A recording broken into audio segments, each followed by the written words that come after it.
ये है धरती ग्रह, जहाँ पर लाखों साल बीतने के बाद इस दुनिया के छोटे से छोटे और बड़े से बड़े जानवर म्यूटेट होना शुरू हो गए। उनमें से कुछ बेस्ट शांत स्वभाव के रहते थे या फिर बहुत ज्यादा खतरनाक स्वभाव के। इन जैसे बेस्टों को देखकर सबकी रूह कांप जाती थी। समय के साथ साथ इन बेस्टों की पावर बढ़ती गई और ये बेस्ट इंसानों पर हावी होने लगे, जिसके कारण सभी इंसानों को घर में छिपकर रहना पड़ रहा था। लेकिन सारे इंसान इन चीजों से खुश नहीं थे। कुछ इंसान अपने आप को तैयार कर रहे थे, क्योंकि वो गिने चुने इंसान ये नहीं चाहते थे कि उन्हें बाकी इंसानों की तरह छिपकर घर में रहना पड़े। कई साल कड़ी ट्रेनिंग करने के बाद उन इंसानों को मॉन्स्टर ट्रेमर कहा जाने लगा। इन लोगों ने सालों तक बेस्टों से फाइट की, जिसकी वजह से कुछ स्ट्रॉन्ग बेस्ट इन ह्यूमंस के फालतू बन गए। इन ह्यूमंस ने उन बेस्टों को टेम कर लिया और उन्हें अपने फायदे के इस्तेमाल करने लगे। इसी तरह इन इंसानों को जो मॉन्स्टर को पाल सकते हैं उन्हें मॉन्स्टर टेमर नाम दे दिया गया।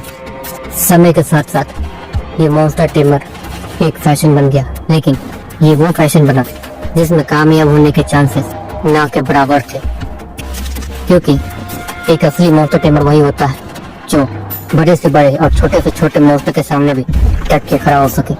भले ही मॉन्स्टर टेमर बनने का टैलेंट सब में नहीं होता था, लेकिन मॉन्स्टर टेमर स्कूल की वजह से ये टैलेंट कुछ बच्चों में दिखने लगा था।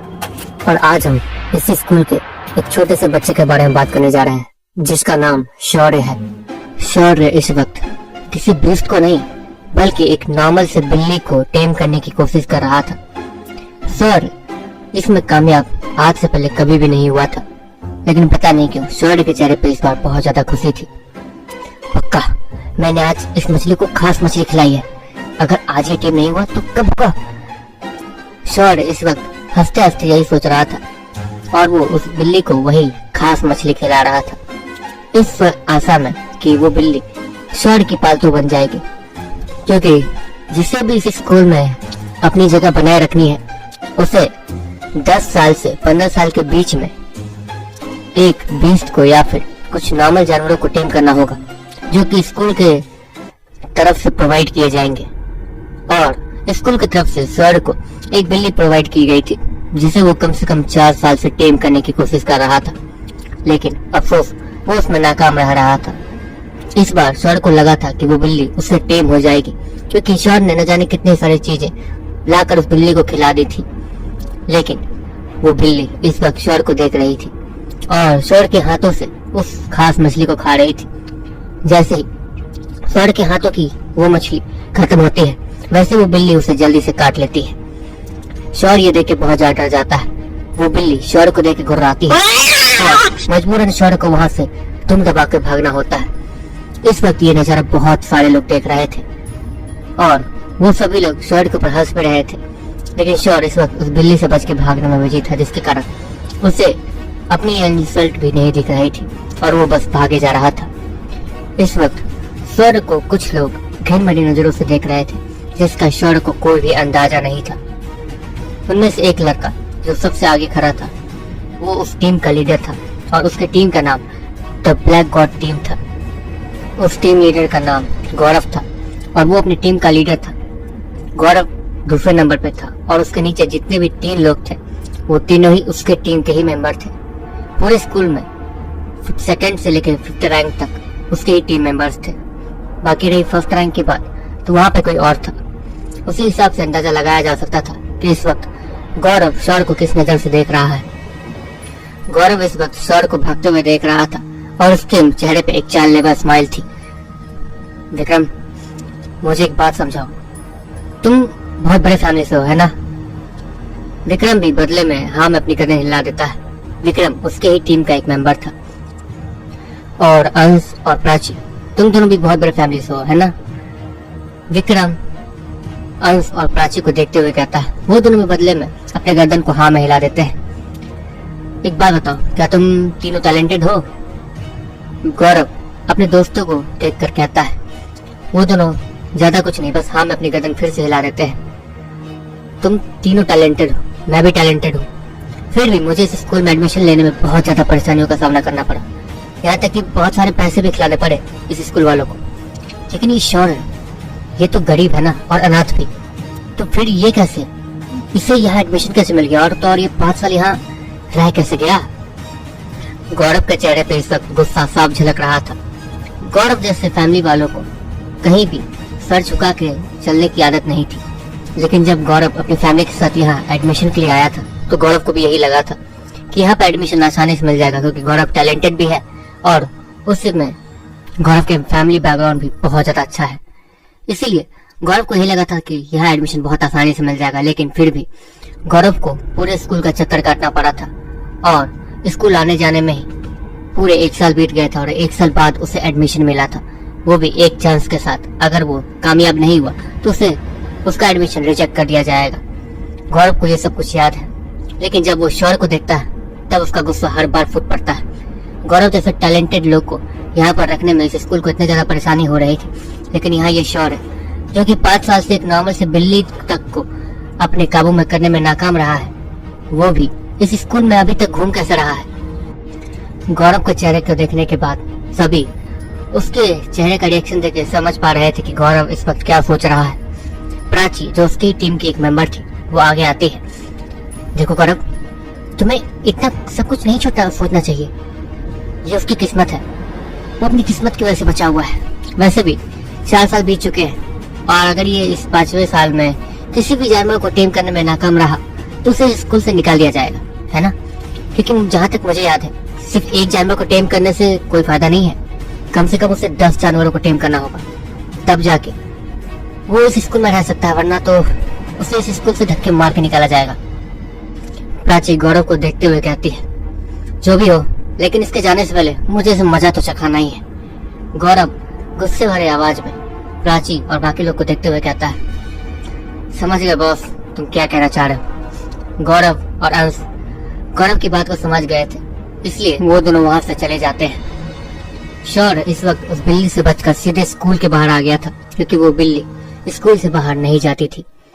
शौर्य कम से कम 1-2 घंटे स्कूल के बाहर इंतजार करता है और फिर धीरे से स्कूल में एंटर करता है, इस डर के साथ कि कहीं वो बिल्ली उस पर दोबारा अटैक न कर दे। समझ नहीं आ रहा है मुझ में आखिर प्रॉब्लम क्या है। मैं एक छोटे से जानवर को टेम नहीं कर पा रहा हूँ और मॉन्स्टर टेमर के स्कूल में हूँ। समझ नहीं आ रहा मेरा क्या होगा। शौर्य का सपना एक बहुत बड़ा मॉन्स्टर टेमर बनने का है, लेकिन वो इस सपने में आगे बढ़ ही नहीं पा रहा है, क्योंकि मॉन्स्टर तो क्या वो एक छोटी सी बिल्ली को भी टेम करने में सक्सेसफुल नहीं हो रहा है, तो क्या मॉन्स्टर खाक उसे उसके हाथों टेम होंगे। शौर्य ये सब सोचते सोचते अपने क्लास में पहुंच जाता है। शौर्य जैसे अपने क्लासरूम में एंटर करता है वैसे ही सभी लोग शांत हो जाते हैं और एक दूसरे से फुसफुसाहट करने लगते हैं। वो लोग एक दूसरे के कान में कुछ कह रहे थे जो कि अंश सुन भी रहा था। हे, तुम्हें पता है वो जो बिल्ली है, हाँ वही जो स्कूल की तरफ से मिलती है सबको टेम करने के लिए, सारे बच्चों को, ये उसे भी टेम नहीं कर पाया पिछले 4 साल से, और ये उसका 5वां साल है। अगर ये बीत गया तो इसे स्कूल से निकाल दिया जाएगा। मुझे समझ नहीं आ रहा है कि इस लड़के ने अभी तक उस बिल्ली को टेम कैसे नहीं किया। मैंने तो सिर्फ 2 दिन में उसे अपना पालतू जानवर बना लिया था। तुम लोगों ने देखा था ना, ये अभी तक का रिकॉर्ड है। एक लड़का घमंड के साथ सारे क्लास वाले को कहता है। फिर भी शौर्य उस सबसे मतलब नहीं रखता है और जाके अपने चेयर पर बैठ जाता है। कुछ देर बाद बहुत ज्यादा सुंदर लड़की, जो कि उस स्कूल की सबसे ज्यादा सुंदर लड़की थी, वो अपने क्लास में एंटर करती है। शौर्य और बाकी लड़के उस लड़की को दिल पे हाथ रख के देखते रहते हैं और वो लोग कुछ भी बोलने की हिम्मत नहीं कर रहे थे। हे, देखो, ये हमारे मॉन्स्टर टेमर स्कूल की टॉप 1 रैंक की स्टूडेंट है। इसने एक बीस्ट को टेम किया है, इसलिए इसे टॉप 1 रैंक मिल गया है। इसने एक बहुत खतरनाक बीस्ट स्नेक को टेम किया है। वो देखो, वो उसके कान के पास रेंग रहा है। देखो, कुछ लोग श्रेया के गर्दन के पे मौजूद उस स्नेक को देख रहे थे और उस स्नेक की नजर बाकी स्टूडेंट्स पे ही थी, जिसकी वजह से काफी सारे स्टूडेंट्स शांत रहने में ही अपनी भलाई समझ रहे थे। और उस स्कूल का एक और नियम था, किसी का नाम अगर थोड़ा बहुत मिलता हो, सेम हो, तो उन दोनों को साथ में बैठने दिया जाता था, ताकि उन दोनों में अच्छा बॉन्ड बन सके। लेकिन अफसोस, श्रेया का नाम शौर्य से बहुत ज्यादा मैच करता था, इसलिए उसे उसके ही थोड़े ज्यादा बगल में ही सीट मिल गई थी। शौर्य तो इस बात से बहुत ज्यादा खुश था, क्योंकि स्कूल की सबसे ज्यादा सुंदर लड़की रोज उसके बगल में बैठती थी। लेकिन श्रेया, हे भगवान, पता नहीं आपने मेरी किस्मत इतनी ज्यादा खराब क्यों लिखी। इस जैसे लड़के के साथ मुझे पूरे 4 साल बैठना पड़ा और ये 5वीं बार है। कोई बात नहीं श्रेया, इसने अभी तक किसी मॉन्स्टर को टेम नहीं किया है, इसलिए ये इस साल इस स्कूल से निकल जाएगा। और इस साल को खत्म होने में कम से कम 3 महीने तो बाकी है। बस 3 महीने से पहले उसके बाद लात मार के इस स्कूल से मैं निकालूंगी। श्रेया इतना सोचकर हल्की सी स्माइल को लेकर जाके शौर्य के ठीक बगल में बैठ जाती है। कुछ देर बाद क्लास में टीचर आती है, लेकिन सारे लड़कों का ध्यान अभी भी श्रेया के ऊपर था। श्रेया इस वक्त अपने छोटे से स्नेक के साथ खेल रही थी, जो कि एक बीस्ट था और वो अपने साइज को भी बड़ा कर सकता था और एक खूंखार बीस्ट में बदल सकता था। टीचर सारे बच्चों का ध्यान अपनी तरफ खींचने के लिए जाकर एक टेबल पे जोर से हाथ मारती है। उस टीचर के इतना करते ही सारे बच्चों का ध्यान सामने मौजूद उस टीचर पे आ जाता है। हे देखो, साक्षी मैम आ गई। लगता है आज शौर्य का आखिरी दिन है, क्योंकि साक्षी मैम बहुत ज्यादा स्ट्रिक्ट है। काफी लोग एक दूसरे में फुसफुसाहट करने लगते हैं, जिसकी वजह से ये बात साक्षी मैम के कान तक आसानी से पहुंच जाती है। तुम लोग क्या फुसफुसा रहे हो? शांति से बैठ नहीं सकते हो? वो टीचर देखने में बहुत ज्यादा सुंदर तो थी, लेकिन बहुत ज्यादा खड़ूस भी थी और बहुत ज्यादा गुस्सेल भी, इसलिए उसे सब दूर ही रहता था। और तो और वो साक्षी मैम श्रेया की टीचर भी थी, जो कि उसे पर्सनली गाइड्स भी करती थी, इसलिए उस टीचर की अहमियत स्कूल में सभी जानते थे। दूसरी तरफ शौर्य इस वक्त श्रेया को ही देखे जा रहा था। उसने कोई ध्यान नहीं दिया था कि क्लास में टीचर भी आ चुकी थी। वो साक्षी मैम सीधे जाकर शौर्य के सामने खड़ी हो जाती है और उसे गुस्से भरी नजरों से देखने लगती है। अपने ऊपर थोड़ी बहुत छाया आने के बाद शौर्य को महसूस होता है कि उसके सामने कोई तो आके खड़ा हुआ है। वो जैसे ही अपनी आंखों को पलट कर सामने देखता है, वो शॉक्ड हो जाता है और जल्दी से खड़ा हो जाता है। सॉरी टीचर, मुझे नहीं पता था आप आ गई। शौर्य हड़बड़ाहट में साक्षी मैम को देखते हुए कहता है, अच्छा तुमने नहीं देखा कि मैं आ गई। अच्छा वैसे एक बात बताओ शौर्य, क्या आज वो बिल्ली तुम टेम कर पाए? साक्षी मैम सीरियस लुक के साथ शौर्य को देखते हुए कहती है, वो मैम उसने मुझे फिर काट लिया, पता नहीं क्यों। मैंने तो उसे बहुत महंगी मछली खिलाई थी, फिर भी। इससे पहले कि शौर्य आगे भी कुछ कहता, टीचर उसके बेंच पे एक जोर का हाथ मारते हैं, जिसकी वजह से शौर्य जो कह रहा था वो वहीं रुक जाता है। बस खिलाने से अगर कोई जानवर टेम हो पाता तो यहाँ पर तो बहुत सारे अमीर के बच्चे हैं, क्या वो बहुत सारे खाने का इंतजाम नहीं कर सकते हैं? मुझे तो समझ नहीं आ रहा है, पिछले 4 साल से तुम यहाँ कर क्या रहे हो, और तो तुम्हें एडमिशन किसने दे दिया, मुझे ये समझ नहीं आ रहा है। और तो स्कूल तुम्हें 4 साल से झेल रही है और ये 5वां साल है। अगर 3 महीने के अंदर अंदर तुमने किसी जानवर को टेम नहीं किया, किसी क्या तुम्हें 10 जानवरों को टेम करना है, ये तो तुम जानते हो ना। लेकिन कम से कम अगर यहाँ से जाने से पहले तुम एक जानवर को भी टेम कर लो तो हमारे लिए बहुत खुशनसीबी की बात होगी कि हम तुम्हें किसी जानवर को टेम करता हुआ देखेंगे। देखो शौर्य, मैं तुम्हारे पेरेंट्स से मिलना चाहती हूँ। मुझे पता है कि तुम अनाथ हो, लेकिन क्योंकि 4 साल इस स्कूल ने तुम्हें झेला है और तुम्हें इस स्कूल से बाहर नहीं निकाला है, इसका मतलब तुम्हारे पीछे कोई ना कोई तो ऐसा है जो तुम्हारी मदद कर रहा है। मैं बस उससे मिलना चाहती हूँ। शौर्य की टीचर साक्षी मैम शौर्य से कहती है, पर मैम मेरे साथ सच में कोई नहीं है, मैं अनाथ हूँ, मैं अकेला रहता हूँ। शौर्य साक्षी मैम को समझाने की कोशिश करता है, लेकिन वो इस वक्त वहां से जा चुकी थी। और क्लास के बीचों बीच पहुंचने के बाद, शौर्य अगर कल तुम अपने पेरेंट्स को लेके नहीं आए तो तुम्हें स्कूल आने की जरूरत नहीं है। मैं खुद ही तुम्हारे खिलाफ कंप्लेन सबमिट कर दूंगी, समझे?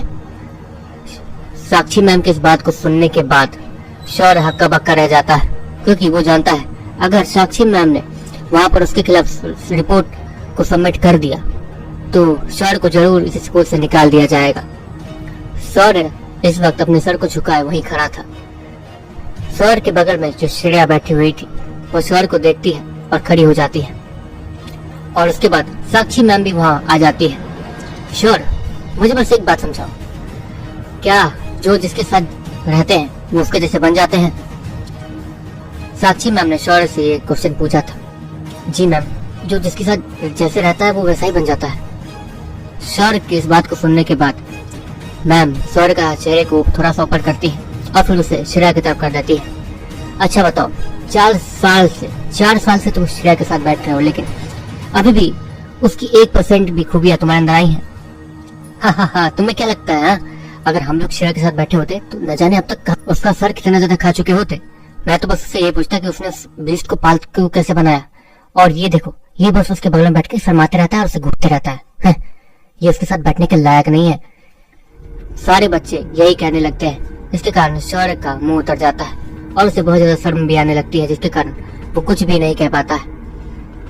दूसरी तरफ श्रेया ये सब देखने के बाद सबको चुप कराती है और फिर वो साक्षी मैम और शौर्य के बीच में जाकर खड़ी हो जाती है। टीचर, आपने ये तो जान लिया कि मैं इसके साथ रहती हूँ तो इसने कुछ भी इम्प्रूवमेंट नहीं की है, लेकिन इसके मेरे साथ बैठने से मुझे बहुत ज्यादा परेशानी हो रही है। और तो और कुछ टाइम से मेरा ये बीस्ट मेरे काबू से बाहर जाने लगा है और ये सब कुछ शौर्य के मेरे साथ बैठने की वजह से हो रहा है। श्रेया पूरे क्लास में चिल्ला के कह देती है, जिसके कारण अब कोई हंसने की हिम्मत भी नहीं कर रहा था, क्योंकि श्रेया का गुस्सा सब लोग जानते थे और उसके बीस्ट की पावर भी सभी लोग जानते थे कि वो बीस्ट क्या है और क्या क्या कर सकता है। इस वक्त शौर्य शौक और हैरानी से श्रेया को ही देखे जा रहा था। पर मैं शौर्य कुछ कहने की कोशिश तो कर रहा था, लेकिन उसने इस 4 सालों में श्रेया से कुछ भी बातें नहीं की थी। वो बस उससे घूरने के अलावा कुछ करता ही नहीं था, क्योंकि उसे पता ही नहीं था कि बीस्ट टेमिंग के लिए उसे क्या पूछना है, क्या करना है। इसलिए शौर्य को यही लग रहा था कि इतने समय में जो भी करना है उसे ही करना है। इसलिए उसने किसी की भी एडवाइस नहीं ली थी। और तो और पूरे स्कूल में कोई भी उससे बात करने से कतराता था, क्योंकि शौर्य एक अनाथ बच्चा था और वहाँ पे जितने भी लोग थे सभी बहुत बड़े फैमिली से आते थे। इसलिए वो लोग तक दूसरे से दोस्ती कर लेते थे, लेकिन यहाँ पर कोई भी शौर्य से दोस्ती नहीं करता था और ना ही टूर्नामेंट के दिन उसके साथ कोई टीम बनाता था, क्योंकि शौर्य के पास कोई टीम किया हुआ मॉन्स्टर भी नहीं था और ना ही कोई जानवर। चलो शौर्य, मैं तुम्हें बस एक मौका देती हूँ। शौर्य की टीचर उसे देखते हुए कहती है। शौर्य जल्दी से सर को उठा के टीचर की तरफ देखने लगता है। कल या तो तुम उस रिपोर्ट को बनाकर मुझे लाके दोगे जिसमें मॉन्स्टर्स के बारे में सारी जानकारियां होती है, और हमारे लेवल के शहर में जितने भी मॉन्स्टर्स हैं मुझे सबकी लिस्ट चाहिए। कौन किस लेवल पे है उसकी लिस्ट भी चाहिए, और वो क्या पसंद करते हैं, क्या खाते हैं, कहाँ जाना पसंद करते हैं, कहाँ रहना पसंद करते हैं, किस मॉल में रहना पसंद करते हैं। मुझे ये सारी जानकारियां चाहिए। या तो ये बना के लाओ या फिर अपने पेरेंट्स को लेकर यहाँ आओ। इन दोनों में से कोई एक चॉइस तुम्हें चूज करनी होगी, तो बताओ। साक्षी मैम शौर्य को देखते हुए कहती है। शौर्य एक पल के लिए शांत रह जाता है, क्योंकि उसे भी पता था कि साक्षी मैम जो होमवर्क उसे दे रही हैं वो कोई छोटा मोटा होमवर्क नहीं है। उसके लिए उसे पूरे शहर पे जाकर रिसर्च करना होगा, लेकिन उसके पास सिर्फ एक दिन था, इसलिए वो इसमें नाकाम होने वाला था। इसलिए वो अच्छे से जानता था कि वो ये काम नहीं कर सकता है। दूसरी तरफ इससे पहले कि शौर्य को जवाब देता, ठीक है, फैसला मैं तुम पे छोड़ती हूँ। कल इन दोनों चीजों के साथ, या तो अपने पेरेंट्स या तो इस रिपोर्ट कार्ड के साथ तुम स्कूल आओगे, वरना स्कूल आने की जरूरत नहीं है। टीचर शौर्य को देखते हुए शौर्य को देखकर कहती है। शौर्य भी बदले में अपने गर्दन को हाँ में हिला देता है और फिर वो अपनी जगह पर बैठ जाता है, अपने सर को नीचे करके। कुछ देर बाद साक्षी मैम उस अजीब से क्लास के बीच में जाती है और एक बटन को दबाती है, जिसकी वजह से उन बच्चों के सामने एक वीडियो प्ले होने लगता है। चलो बच्चों, तो आज मैं तुम्हें न्यूरोकोर के बारे में समझाऊंगी। उसके बाद वो टीचर न्यूरोकोर के बारे में बच्चों को सब कुछ समझाने लगती है और सारे बच्चे इंटरेस्ट के साथ उस वीडियो को और साक्षी टीचर को देखने लगते हैं। शौर्य जो एक पल पहले बहुत ज्यादा उदास था, वो भी इंटरेस्ट के साथ उस वीडियो और टीचर को देख रहा था, क्योंकि टीचर समझाइए ऐसा टॉपिक नहीं थी, क्योंकि टीचर का टॉपिक न्यूरोकोर था। और न्यूरोकोर एक ऐसी चीज है जिसकी मदद से कोई ह्यूमन अपनी ताकत को बढ़ा सकता है। वो एक ह्यूमन लेवल से आगे क्लासिक लेवल और फाइटर लेवल पे जा सकता है, जिससे ह्यूमंस की पावर बहुत ज्यादा बढ़ने लगती है। न्यूरोकोर को सभी लोग जब तक 20 साल के नहीं हो जाते तब तक वो सब न्यूरोकोर जनरेट नहीं कर सकते हैं। यही इस दुनिया का नियम है। लेकिन एक ऐसा आदमी जिसका नाम सिद्धार्थ वरदान था, उसने ही पूरी दुनिया पे एक बगावत शुरू की थी, जिसमें उसने सारे मॉन्स्टर्स को हराकर और उन्हें टेम करके अपनी तरफ कर लिया।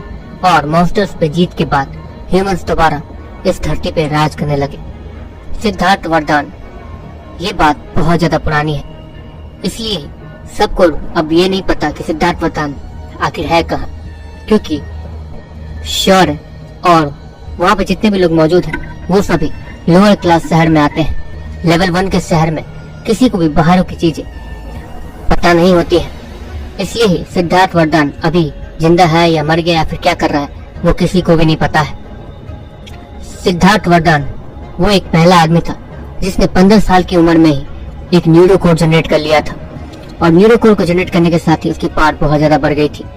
और तो और उसने अपनी पावर को वहीं रुकने नहीं दिया, उसने अपने पावर को लेवल अप कर करके बहुत ज्यादा बढ़ा लिया। और तो और न्यूरो कोड सिर्फ पावर बढ़ाने का काम नहीं करता है, न्यूरो कोड एक ऐसी चीज है जिसके अंदर लोग अपने मॉन्स्टर्स को रख सकते हैं, वो भी बिना खाना पानी खिलाए पिलाए। मॉन्स्टर्स जब तक न्यूरो कोड के अंदर रहेंगे वो न्यूरो कोड की एनर्जी से ही स्वस्थ रहेंगे और कभी बीमार नहीं पड़ेंगे। और तो और उनके अगर हाथ पाँव भी कट के अलग हो जाए तो वो वहां जाके रिकवर हो सकते हैं। और तो और लोग बिना न्यूरो कोड के जब मॉन्स्टर्स को टेम करते हैं तो उन्हें मॉन्स्टर्स को अपने साथ ही लेके बाहर घुमाना पड़ता है या फिर अपने साथ ही हमेशा रखना होता है। लेकिन न्यूरो कोड के साथ ऐसी झंझट होती ही नहीं है, वो उन मॉन्स्टर्स को अपने न्यूरो कोड के अंदर संभाल के रख सकते हैं और तो और उनकी पावर भी वहां बढ़ते रहती है। चलो गाइस, आज के लिए बस इतना ही। न्यूरो कोड के बारे में अच्छे से समझा दिया है। एंड वीडियो कैसा लगा एंड ये स्टोरी कैसा लगा कमेंट करके जरूर बताना। और ये स्टोरी आगे जाके हमारे वीडियो वाले स्टोरी से जुड़ेगी तो प्लीज सबको समझाओ कि सुनना भाई, ये स्टोरी बहुत ज्यादा अच्छी है, आगे जाके बहुत ज्यादा इंटरेस्ट बढ़ेगा तुम लोग का। ठीक है, तो मिलते हैं नेक्स्ट वीडियो में। Tata bye bye see you. And एक दिन अपने हीरो का आएगा और एक दिन